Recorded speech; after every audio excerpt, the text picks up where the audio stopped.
Did we always used to be clean? There's a 130,000-year-old tooth sitting in a museum in Croatia. It belonged to a Neanderthal.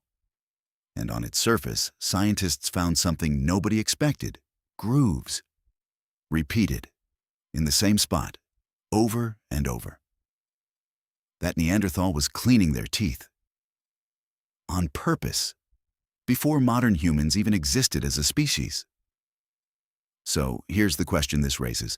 If a Neanderthal, 130,000 years ago, with no soap, no running water, no doctors, was already worried about their teeth, how dirty were ancient humans actually? The answer is, not nearly as dirty as you think. And the real story is honestly more impressive than anything modern hygiene has ever done. Let's start with that Croatian Neanderthal, because the evidence is almost unbelievable. The grooves on those molars were made by something thin being dragged repeatedly across the same tooth surface, most likely a small stick or blade of grass, used like a toothpick again and again, for years. This wasn't an accident. This was a habit. And it wasn't just Neanderthals. Fast forward to around 3,500 BCE and across multiple ancient civilizations, Babylon, Egypt, China, India, people independently invented almost the exact same tool: a chew stick. You'd take a thin twig, chew one end until it frayed into soft bristle-like fibers, and use that end to scrub your teeth. The other end, still sharp, doubled as a toothpick. Here's the part that should genuinely surprise you. Many of these chew sticks weren't just random twigs. In the Middle East, Africa, and parts of Asia, people specifically used branches from a tree called Salvadora persica, known today as the miswak tree. And it turns out this tree contains natural antibacterial compounds. Ancient humans, with zero understanding of bacteria or germ theory, had somehow identified, through pure trial and error over generations, one of the only trees on Earth whose wood actively fights the exact bacteria that cause tooth decay. That's not luck. That's thousands of years of observation distilled into a single object. And the miswak is still used by millions of people today. Not as a historical curiosity, but because it still works. So when you picture an ancient human's mouth, don't picture rotting teeth and silence. Picture someone who, every single day, reached for a stick from a specific tree, chewed the end into a brush, and cleaned their teeth. A routine that would feel completely familiar if you saw it happen right in front of you. Now here's where most people's assumptions completely fall apart. The popular image is that nobody bathed before modern plumbing, that humanity spent tens of thousands of years just being covered in dirt. That image is wrong, and the evidence for why it's wrong is sitting in clay tablets that are nearly 5,000 years old. Around 2800 BCE in ancient Babylon, archaeologists found clay cylinders with inscriptions describing a process: fats boiled with ashes. That's a soap recipe. Written down over 4,500 years ago. The process is genuinely simple. Animal fat combined with the alkaline ash left over from burning wood creates a chemical reaction that produces an early form of soap. People figured this out by noticing that the runoff from cooking fires, mixed with rain and animal fat, made things cleaner. Then they replicated it on purpose. By around 1500 BCE, Egyptian medical texts describe combining animal and plant oils with alkaline salts to create a soap-like substance, used both for washing and for treating skin conditions. The ancient Egyptians weren't just cleaning themselves. They were using early chemistry to treat actual skin problems. And bathing itself wasn't rare or occasional. In many ancient cultures, regular bathing was a normal, expected part of daily life, sometimes even tied to religious or social rituals. The image of the unwashed ancient human mostly comes from much later periods of history. Certain eras in medieval Europe, for example, not from the deep past. Go back further, and you find people who understood on a practical level that grease, oil, and ash could combine to make their skin and hair cleaner.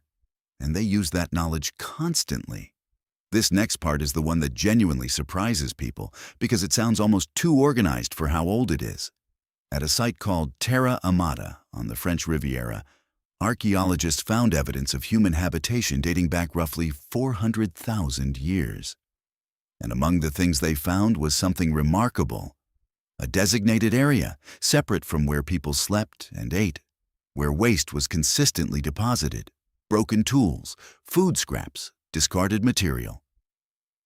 All concentrated in one specific spot, away from the living space, 400,000 years ago, long before written language, long before settled towns. And already humans were making a deliberate choice.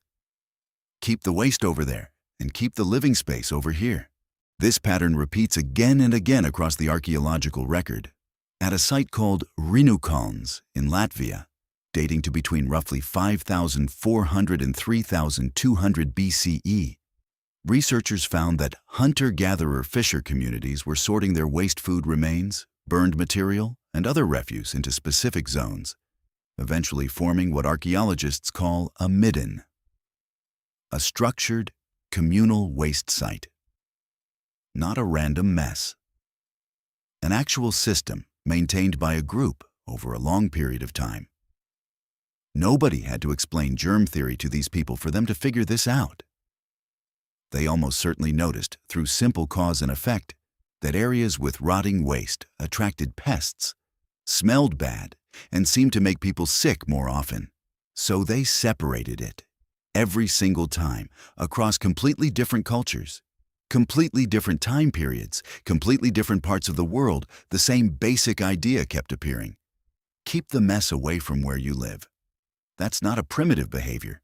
That's the foundational principle behind every sanitation system that has ever existed since. So let's put this all together. A Neanderthal in Croatia cleaning their teeth with a stick 130,000 years ago. Communities in Latvia deliberately sorting their waste into designated zones thousands of years before writing existed. Babylonians writing down a working soap recipe nearly 5,000 years ago. People at Terra Amata keeping their living space separate from their garbage 400,000 years ago. None of these people had microscopes. None of them had ever heard the word bacteria. None of them had any theoretical understanding of why their habits worked. But again and again, completely independently, in different places and different eras, humans arrived at the same basic conclusions: clean your teeth, clean your body, and keep your waste away from your home. That's not luck repeating itself over and over. That's observation.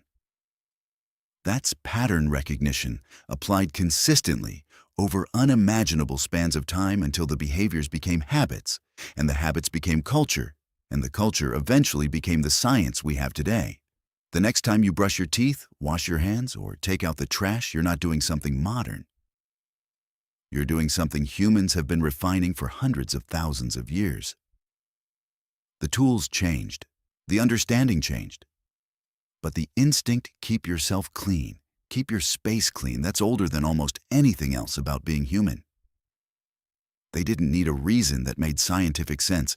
They just noticed what worked. And so do we.